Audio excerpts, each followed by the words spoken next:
Bonjour à tous et bienvenue sur le Journal du Geek, c'est Greg et aujourd'hui je vais vous présenter la nouvelle tablette d'Arcos, l'Arcos 101 XS, donc qui vient juste d'être annoncée et dont nous avions à notre disposition depuis à peu près une quinzaine de jours, donc nous avons pu parfaitement la tester. Découvrons ensemble cette nouvelle tablette qui est une tablette sous Android comme vous vous en doutez puisque c'est l'OS référence du constructeur français. Donc dans la boîte on retrouve évidemment la tablette sur laquelle nous reviendrons dessus dans quelques instants. On a également un câble USB, micro USB, donc tout ce qui est plus standard. Un chargeur secteur. Donc en fait le chargeur secteur qui vous permettra de recharger la tablette plus rapidement qu'avec le câble USB, mais les deux sont, sachez que les deux sont possibles. Et c'est tout ce qui est notice. Dans le deuxième carton, nous avons un clavier comme vous pouvez le voir, ultra fin, sur lequel évidemment nous allons revenir. Donc c'est un dock clavier appelé chez Arcos le Coverboard. Alors cette tablette Arcos 101 XS donc tourne sous Android comme je vous l'ai dit tout à l'heure, la version Ice Cream Sandwich. Une mise à jour vers Jelly Bean devrait être disponible courant octobre. Donc elle a un écran avec une dalle MVA qui selon le constructeur français équivaut à du IPS. Et donc il y a une diagonale de 10,1 pouces avec une résolution de 1280 x 800. À l'intérieur on retrouve un processeur ARM Texas Instruments Dual Core 1.5 GHz. C'est un NoMap 4 4470 pour être précis. Donc il est accompagné d'1 Go de RAM, ce qui est pas mal puisque je vous rappelle que la dernière génération embarquait 512 Mb. Et le GPU utilisé est un eMation SX 543, donc notamment compatible OpenGLES, 3D et compagnie. À la vue de ces specs déjà, ces premières caractéristiques, on peut voir que Arcos quand même sort une tablette qui est largement au-dessus de la précédente génération qui date d'1 an. Et pour l'instant, le constructeur français s'est mis à jour. Alors, on n'est pas encore sur du quad-core comme les concurrents, mais sachez que cette tablette, donc qui sera disponible en version 16 Go, est proposée avec le clavier que vous avez vu tout à l'heure et sur lequel on reviendra, 379 € d'ici quelques jours. Ensuite, nous avons sur le côté gauche un port micro SD. Ici, c'est le port micro USB donc classique. Ici, vous avez la prise jack 3,5, elle aussi classique. Et enfin, aussi, une chose qui est tout à fait intéressante, c'est la sortie mini HDMI, donc qui vous permettra de faire de l'HDMI mirroring sur un écran. En dessous, on retrouve un espèce de port propriétaire et deux aimants. Donc vous allez voir évidemment à quoi ils servent. Et sur la tranche droite, le bouton power et les boutons du volume. Au dos, rien de spécifique. Au-dessus non plus. Juste à noter que sur l'écran devant, vous avez aussi ici un haut-parleur et ici une webcam HD. Donc elle dispose évidemment aussi d'un GPS, du Bluetooth 4.0 et du Wi-Fi. Côté dimension, on est sur du 273 x 170 x 8 mm. Donc vous voyez une épaisseur assez réduite. Et un poids de 600 grammes, ce qui est quand même pratiquement 100 grammes de moins que la précédente génération. Côté design, rien de grandement innovant. Niveau matériaux, c'est du plastique, donc elle n'existe qu'en blanc, et ça c'est un petit peu dommage parce que ça reste assez salissant si vous, comme moi, vous baladez votre tablette dans un sac, comme ça, à même le sac, sans forcément un étui de protection. Mais aussi en aluminium, donc vous voyez le dos est en aluminium. Certains contours sont en aluminium et sur le clavier on retrouve le même design, donc plastique et aluminium. Passons maintenant en fait à la partie clavier, ou plutôt à l'ensemble des deux parce que la tablette sera vendue avec le clavier, vous ne la trouverez pas séparée du clavier, donc 379 €, le prix que je vous disais tout à l'heure, c'est la version 16 Go de la tablette et le clavier inclus. Donc ce clavier nommé par Arcos le Coverboard est un clavier sur le principe en fait de la transformer d'Asus, donc qui se greffe à la tablette Android et qui est parfaitement reconnu. mais un petit peu plus léger. Disons qu'il fait à peu près 200 grammes, hein, légèrement plus, et il a une épaisseur de 5 mm. Donc il est fait lui aussi de plastique et d'aluminium, comme je le disais tout à l'heure, et en fait coverboard parce que bon, déjà il sert de clavier, mais aussi il sert de cover pour la tablette. Donc, vous voyez, il y a des aimants en fait sur celui-ci, et ben voilà, vous pouvez attacher les deux ensemble. Ils sont liés en fait, ils sont aimantés, et c'est même un petit peu plus dur pour les séparer. Donc ça tient vraiment bien, ça, il n'y a pas de souci. Donc je disais tout à l'heure justement que la tablette se salissait, c'est vrai, hein, malheureusement elle se salit, elle prend des traces, donc je ne sais pas si on peut voir, mais ici il y a quand même déjà quelques traces. Mais malgré tout, l'écran est particulièrement protégé grâce à cette astuce. Donc deuxième utilisation, la partie clavier. Donc quand vous l'avez, vous le mettez comme ça, vous avez une petite béquille ici, et en fait, donc les aimants tout à l'heure que je vous montrais là, viennent aimanter le clavier, et le tout est posé comme ceci. Donc vous voyez, il n'y a pas de charnière avec un bouton comme c'est le cas chez Asus notamment. Là la tablette est vraiment posée, donc vous voyez, vous la sortez, hop, vous la remettez, donc ça tient plutôt bien, hein. C'est pas non plus super solide, vous voyez, si on tire un petit peu ça tombe, mais ça tient quand même assez bien. Et donc là vous avez un véritable clavier. Donc restons sur ce clavier avant de passer à la tablette. Donc c'est un clavier 80 touches de type chiclette.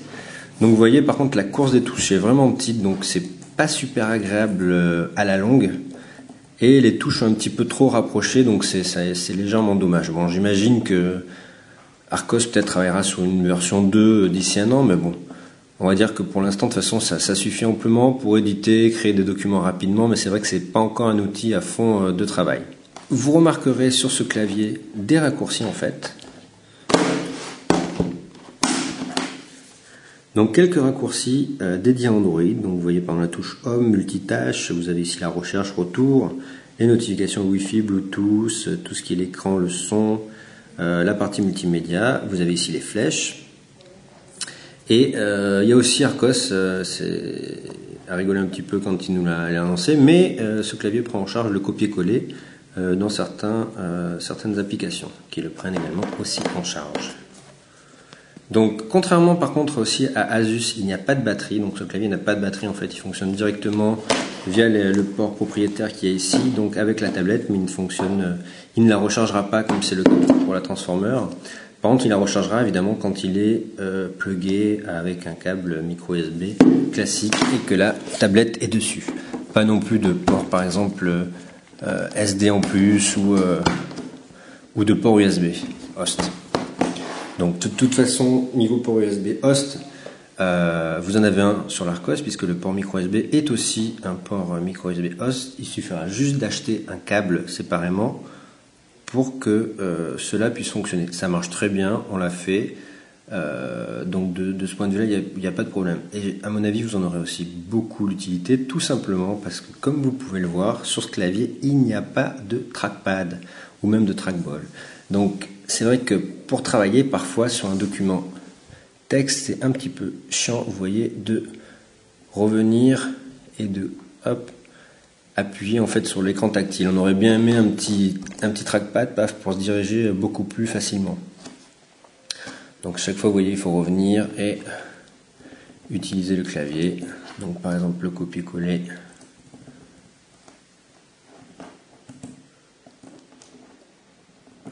Qui fonctionne parfaitement. Donc comme je le disais juste à l'instant, par contre, avec un petit câble USB host, vous pourrez donc brancher une souris et ça fonctionne à merveille. Vous pouvez aussi brancher évidemment une souris en Bluetooth puisque la tablette le permet également. Dernière chose, sur le port USB, vous pourrez aussi brancher une clé USB, un disque dur externe et même une manette. Typiquement une manette Xbox 360 ou même PS3 et jouer donc à certains jeux avec cette manette. Je vous en ferai juste la démo rapidement tout à l'heure. Donc après concernant cette tablette Archos, c'est une tablette Android très, on va dire, classique, basique. Arcos a été fier de nous annoncer, et c'est vrai que c'est une bonne chose, que la version d'Android présente sur la tablette n'a subi pratiquement aucune modification. Je dis pratiquement parce que quand on regarde un petit peu, il y a des légères modifications dans les menus des paramètres, par exemple, avec un menu dédié à la réparation au formatage de l'appareil. Mais sinon, on est sur du Android 4.0.4, donc Ice Cream Sandwich, qui a peu été modifié et qui devrait être très facilement facile de mettre à jour vers Jelly Bean, donc la version 4.1 annoncée en juin par Google et qui, théoriquement, est encore plus rapide, apporte notamment Google Now et d'autres petites nouveautés, mais c'est pas non plus une mise à jour majeure. Donc, sur cette tablette, très peu, voire aucun lag, contrairement à la génération 9, là vraiment, Arcos nous présente un produit assez abouti, donc pas de plantage constaté, toutes les applications sont compatibles, les jeux aussi. Sur le coup, il n'y a vraiment pas grand-chose à dire ou à critiquer, si ce n'est après une question de goût de chacun sur la partie design, le prix, le clavier ou pas. Enfin voilà, après c'est d'autres choses qui font que vous déciderez ou pas acheter cette tablette. En tout cas, elle fonctionne très bien. L'avantage qu'elle a aussi, c'est que Arcos, du coup, avec son expertise depuis des années, a remis et un peu plus développer ses applications vidéo et musique. Donc les applications vidéo qui permettent quand même de regarder pratiquement tous les formats qu'on peut télécharger, donc ce qui est qui est très agréable, le MKV, MPEG-4, H264 et j'en passe. Vous auriez pour la partie vidéo juste du MPEG-2 HD à acheter en plus, qui est sous la forme d'un plugin à 5 €. Et pour la partie son, ça lie aussi Log Vorbis, du FLAC MP3, WMA, WMV, AAC et j'en passe encore. Et pareil, il y aura un petit plugin pour du AC3 5.1 à 5 € également, donc 10 € les deux. Mais c'est quand même des formats que maintenant on utilise plus rarement.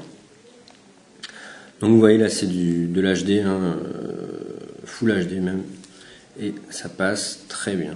Donc sur le lecteur vidéo, comme sur la génération précédente, vous avez la possibilité de récupérer jaquette des films, synopsis, la possibilité de récupérer des sous-titres, parce qu'évidemment vous avez aussi les sous-titres. Donc je vais vous montrer comment ça se passe, par exemple pour celui-là.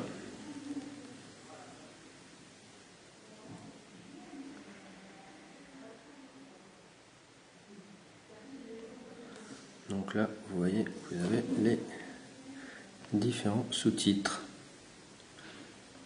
Vous pouvez même effectuer des réglages. Et pour la partie audio, évidemment, le même type de présentation et la musique que vous pouvez lire, qui est classée soit par tag, soit par dossier. Donc ça fonctionne assez simplement. Vous voyez, ça continue à lire. Vous avez même un petit widget sur l'écran d'accueil.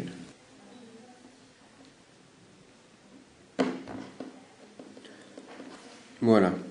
Après, c'est Android avec la partie notification, la partie multitâche ici, les paramètres, les applications, les widgets, donc tout ça vous connaissez déjà. Et évidemment, vous avez aussi le Play Store, donc là on n'est plus du tout sur l'AppsLib, la boutique qui était propre à Arcos, là maintenant c'est une tablette certifiée Google, il y a le Play Store, toutes les applications Google, il ne manque rien. Arcos a même rajouté quelques jeux Gameloft, on retrouve des applications, le kiosque par exemple pour lire des magazines. Il y a aussi Office Suite Pro qui vous permet donc d'éditer des documents Office et de créer, de lire, etc.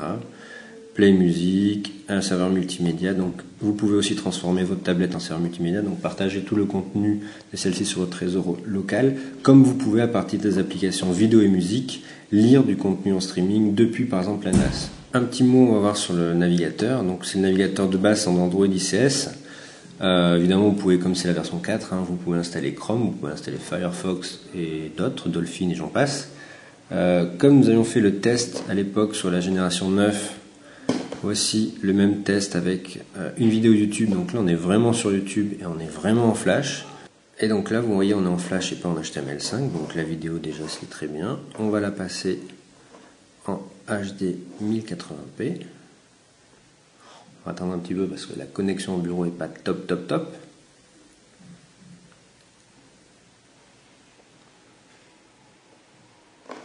Mais voilà, vous voyez, ça marche sans souci. On va même le mettre en full screen. Voilà. Là, vous voyez ça en 1080p streaming flash. Hein, c'est bien du flash, c'est pas de l'HTML5. Donc depuis le site de YouTube, ça marche très bien. On est quand même sur un dual core de TI ou Map 4. Là, contrairement à la génération précédente, il n'y a plus aucun souci sur ça.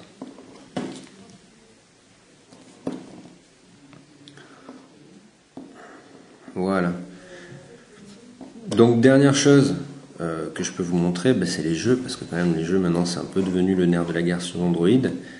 Ah non attendez, juste avant le jeu je vais vous montrer la partie gestionnaire de fichiers qui est très intéressante. Donc c'est un gestionnaire de fichiers fait par Arcos qu'on retrouvait déjà sur la génération précédente, qui vous permet d'avoir déjà tous vos fichiers qui sont sur la mémoire interne, sur une carte SD, mais aussi sur le réseau et ensuite aussi sur la partie USB, sur la partie USB host pour tout ce qui est clé USB, disque dur, etc., etc. Donc on peut copier, avoir un double fenêtrage et ça marche vraiment très bien. Arcos avait fait du bon boulot sur cette application. Donc revenons au jeu. Typiquement, vous connaissez quand même tous les jeux, donc je vais vous montrer en fait la partie. Comment on joue avec une manette. C'est peut-être intéressant. Donc le câble utilisé est un câble, tout ce qu'il y a de plus standard, donc câble USB host micro USB. Je ne vais pas faire de la pub gratuitement, mais qu'on trouve quand même à 3 € sur Amazon par exemple. Donc c'est pas non plus le câble qui va vous coûter 25 € comme chez Apple. Et donc là on y branche une manette Xbox. Donc vous voyez déjà la manette Xbox est totalement reconnue. Et mettons par exemple, on va lancer GTA.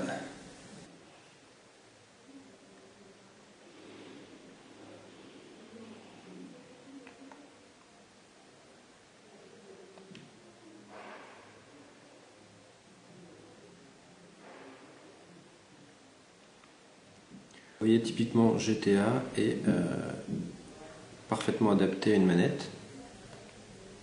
Et donc avec une manette Xbox, mais ça peut être une manette PS3, vous pouvez jouer tranquillement. C'est bien plus simple que de jouer avec l'écran tactile. Donc là c'est moche, ça rame un petit peu parce que j'ai fait une tâche de fond qui demande des ressources et je suis désolé. Donc c'était juste pour vous montrer quand même qu'un jeu comme GTA est jouable donc avec une manette. La tablette se commande d'ailleurs avec une manette, il n'y a pas de souci sur ça.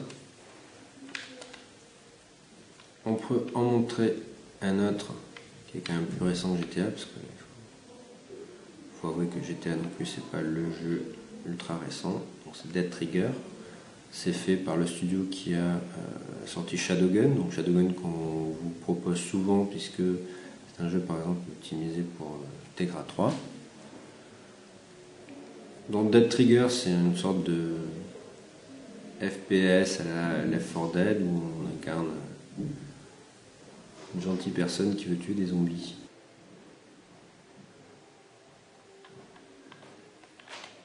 Donc là vous voyez Dead Trigger par exemple est particulièrement optimisé pour la manette, tout simplement parce qu'il prend en compte une bonne partie des boutons, la visée, donc c'est quand même beaucoup plus simple, qu'on le veuille ou non, de jouer avec une manette qu'avec un écran tactile.